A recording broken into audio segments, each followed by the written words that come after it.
ඔයාලට මතක ඇති මම මෙන්න මෙතනින් ට්‍රේඩ් එන්ට්‍රි එකක් අරගෙන මෙන්න මෙතන TP තියලා ඒ ට්‍රේඩ් එක ප්‍රොෆිට් කරගත්තා. මම දැන් TP තියාගත්ත මෙන්න මේ සෝන් එකෙන්ම නැවත ට්‍රේඩ් එන්ට්‍රි එකක් ගත්තා. අන්න එන්ට්‍රි එක දැන් අපි බලාපොරොත්තු වෙනවා බයි වෙයි කියලා. ඔන්න බයි පැත්තට තමයි අපි ඒ ට්‍රේඩ් එන්ට්‍රි එක ගත්තේ. ඉතින් මේකදී ඔයාලට මතක ඇති මම මේ Fibonacci zone එක මාක් කරපු විදිය මෙන්න මෙතනදී දැන් මෙතන fib එක දාලා තමයි මේ Fibonacci zone එක මාක් කළේ. මම අන්නේ Fibonacci zone එකෙන් එන්ට්‍රි එක ගන්නවා. ස්ටොප් ලොස් එක මෙන්න මෙතන high low එකට පල්ලෙහින් තියා ගන්නවා. මම TP එක මෙන්න මේ හයි එකට තියාගන්න. එතකොට මේක රිස්ටෝර්ඩ් රේෂියෝ එක මට තියෙනවා 1:2ක්. ඉතින් අපි බලමු මේ ට්‍රේඩ් එකට මොකද වෙන්නේ කියලා. දැන් වෙලා පස්වරු 7:09යි.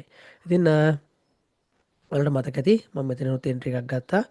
ඒක ප්‍රොෆිට් කරපු වීඩියෝ එකක් තිබ්බා. එන්ට්‍රි එක ගද්දි ගත්ත විදිහ සෑම දෙයක්ම මම පැහැදිලි කරා හයර් ටයිම් ෆ්‍රේම් එකේ දැම්ම. දැන් ඔන්න ඒක අනිත් පැත්තට දැන් ට්‍රේඩ් එකක් ගන්නවා. බයි පැත්තට බලමු මේකටත් මොකද වෙන්නේ කියලා. හරි ඔන්නවට බලාගන්න පුළුවන් අපි බයි පැත්තර ගත්ත ට්‍රේඩ් එකත් මේ වෙද්දි ප්‍රොෆිට් වෙලා තියෙනවා. ඔයාලට මතක ඇති මම සෙල් පැත්තට මෙන්න මේ සෝන් එකෙන් ට්‍රේඩ් එකක් ගත්තා. TP එක මෙන්න මේ සෝන් එකට තිබ්බා.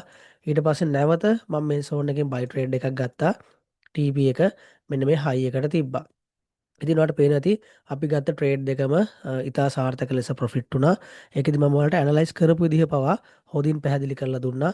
මේකෙදි මම ඔයාලට හයර් ටයිම් ෆ්‍රේම් එක පවා පැහැදිලි කරලා දුන්නා. ඉතින් ඔයාලට පේනවා ඇති අපේ ප්‍රීමියම් වීඩියෝ පැකේජ් එකේ අපි උගන්වන ස්ට්‍රැටජිස් කොච්චර හොඳට මාකට් එකේ වැඩ කරනවද කියලා. ඉතින් අපි මාක් කරන සෝන්ස් වලින්ම ඔයාලට පේනවා ඇති මාකට් එක හැරලා යනවා. ඉතින් මෙච්චර හොඳට පැහැදිලි කරලත් ඔයාලට අපේ ප්‍රීමියම් වීඩියෝ පැකේජ් එකේ වටිනාකම තේරෙන්නේ නැත්නම් ඇත්තටම ඒක ඔයාලගේ අවාසනාව. ඉතින් අපේ ප්‍රීමියම් වීඩියෝ පැකේජ් එකේ වටිනාකම තේරුම් ගැනීම නොගැනීම ඔයාලටම බාරයි. අපි ඔයාලට ලයිව් ඇනලිසිස් ගොඩාක් අරගෙන ඇවිල්ලා තියෙනවා අපේ YouTube එකේ. ඔයාලට ඒවා බලන්න පුළුවන්.